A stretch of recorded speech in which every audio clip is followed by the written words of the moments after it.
ರಾಯಬಾಗ್ ನಗರದಲ್ಲಿ ಸುಮಾರು 22,000 ಜನಸಂಖ್ಯೆ ಇರುವಂತಹ ಊರು ಅದೇ ರಾಯಬಾಗ. ಇಲ್ಲಿ ಸರ್ಕಾರಿ ಆಸ್ಪತ್ರೆಯಲ್ಲಿ 120 ಬೆಡ್ ಇರುವಂತಹ ದವಾಖಾನೆ ಇದ್ದರೂ ಕೂಡ ಸುಮಾರು 5-6 ವರ್ಷಗಳಾಯಿತು ಸ್ತ್ರೀ ವೈದ್ಯರು ಮಾತ್ರ ಇಲ್ಲಿ ಇಲ್ಲ. ಸಿಸರಿಂಗ್ ಡೆಲಿವರಿ ಮಾಡುವುದಾಗಲಿ ಅಥವಾ ಯಾವುದೇ ಸ್ತ್ರೀ ರೋಗ ಚೆಕಪ್ ಆಗಿರಲಿ ಇಲ್ಲಿ ಇಲ್ಲ. ಈಗಾಗಲೇ ರಾಯಬಾಗದಲ್ಲಿ ಗರ್ಭಿಣಿ ಪ್ರೆಗ್ನೆನ್ಸಿ ಸೋನೋಗ್ರಾಫ್ ಮಾಡುವ ಮಷಿನ್ ರಾಯಬಾಗ ಹಾಸ್ಪಿಟಲ್ನಲ್ಲಿ ಬಂದು ಸುಮಾರು 2 ವರ್ಷವಾದರೂ ಗೈನಿಕ್ ವೈದ್ಯರು ಇಲ್ಲದ ಕಾರಣ ಬೇರೆ ಊರಿಗೆ ಖಾಸಗಿ ಆಸ್ಪತ್ರೆಯಲ್ಲಿ ರೆಫರ್ ಮಾಡುತ್ತಾರೆ. ಅಲ್ಲೇ ಬಂದು ಸೋನೋಗ್ರಾಫ್ ಮಾಡೋದಕ್ಕೆ 2,000ದಿಂದ 2,500 ರೂಪಾಯಿಯನ್ನ ತೆಗೆದುಕೊಳ್ತಾ ಇದ್ದಾರೆ. ಸರ್ಕಾರ ಇಷ್ಟೆಲ್ಲ ಜನರಿಗಾಗಿ ಸವಲತ್ತುಗಳನ್ನು ಮಾಡಿಕೊಟ್ರು ಯಾವುದೇ ವೈದ್ಯರು ಇನ್ನೂವರೆಗೂ ಬಂದಿಲ್ಲ.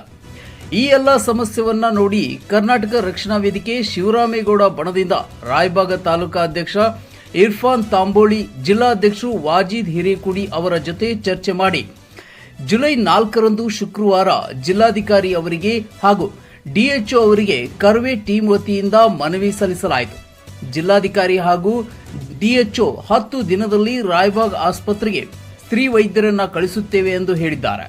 ಈ ಸಮಯದಲ್ಲಿ ಜಿಲ್ಲಾಧ್ಯಕ್ಷರು ವಾಜೀದ್ ಹಿರೇಕುಡಿ, ಜಿಲ್ಲಾ ನಗರ ಅಧ್ಯಕ್ಷರು ಯೂನುಸ್ ಹಿರೇಕುಡಿ, ಜಿಲ್ಲಾ ಕಮಿಟಿಯ ಸದಸ್ಯರು ರಾಯಬಾಗ್ ತಾಲೂಕಾ ಅಧ್ಯಕ್ಷರು ಇರ್ಫಾನ್ ತಂಬೋಳಿ, ಉಪಾಧ್ಯಕ್ಷರಾದ ಮಾಂತೇಶ್ ದೊಡ್ಮನಿ ಹಾಗೂ ತಾಲೂಕಾ ಪ್ರಧಾನ ಕಾರ್ಯದರ್ಶಿ ರಂಜಾನ್ ನದಾಫ್, ತಾಲೂಕಾ ಸಂಚಾಲಕರು ಮೋಸಿನ್ ಅತ್ತಾರ್ ಸೇರಿದಂತೆ ಉಪಸ್ಥಿತರಿದ್ದರು.